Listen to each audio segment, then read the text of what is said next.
Fora. Direto de Londres, Felipe Killing.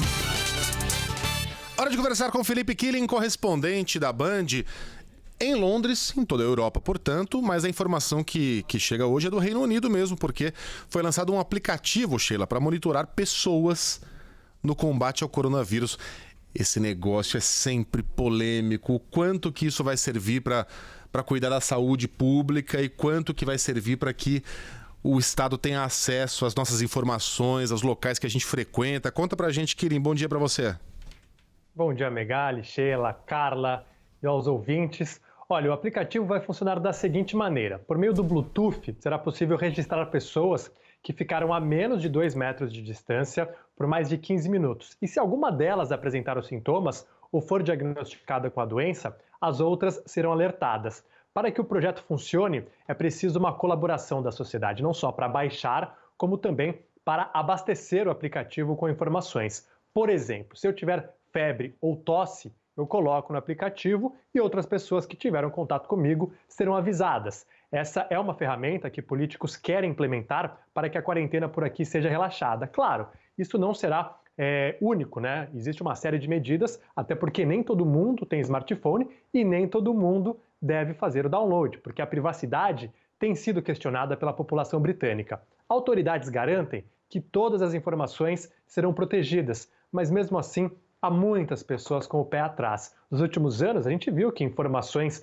pessoais que achávamos que estavam protegidas foram vendidas ou até roubadas por gigantes de tecnologia. O escândalo da Cambridge Analytica é um exemplo. Então, certamente, a questão privacidade vai afastar algumas pessoas desse aplicativo.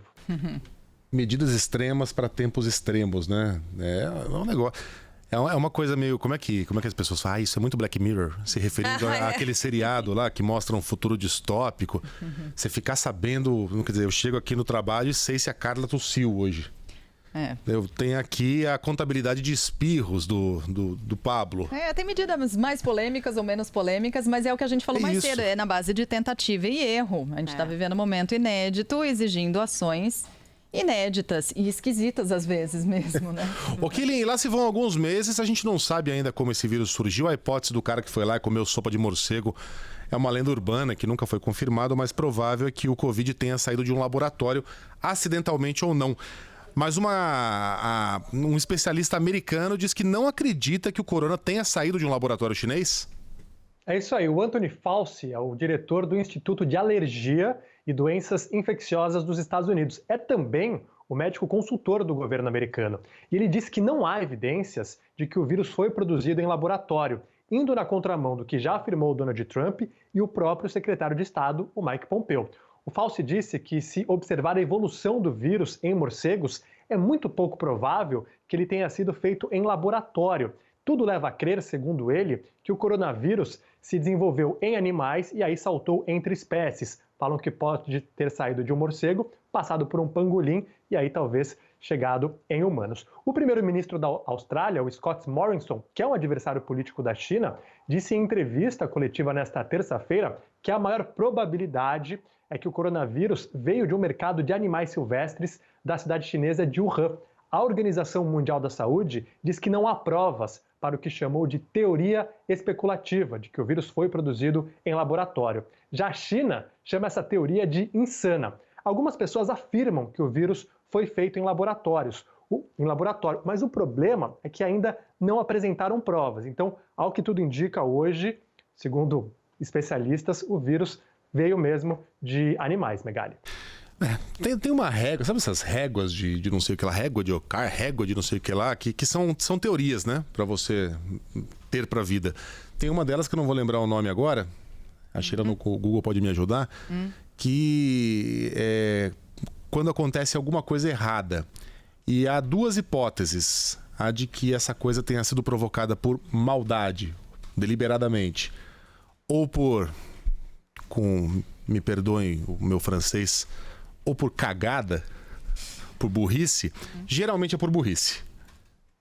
Geralmente a hipótese da burrice, do acidente, da agada prevalece. Eu tenho a impressão que é o caso. O problema é que a gente vê as consequências, né, Killing? E aí, em se baseando nas consequências, a gente fica imaginando a origem. A consequência é qual? Os Estados Unidos teriam um tombo de quase 10% no PIB, 30 milhões de desempregados.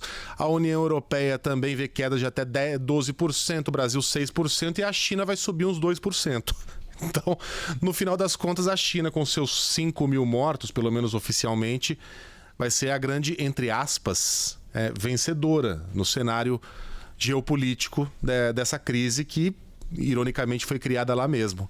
Então, quando a gente vê a consequência, quem gosta de uma teoria da conspiração enxerga facilmente ali uma origem. Mas aí você confia nos números da China, a partir desse momento? Nunca. Isso, então. Não, mas eu confio nos números da economia. Eu acho que a China não teria problema nenhum em sacrificar algumas dezenas de milhares por conhecer o histórico do governo chinês. Desde Mao, desde a Revolução Cultural, o humanismo não é o forte do pessoal lá de Pequim. Enfim, tô comprando algumas brigas aqui. O Killing, um abraço pra você, até amanhã, meu velho. Valeu, até amanhã.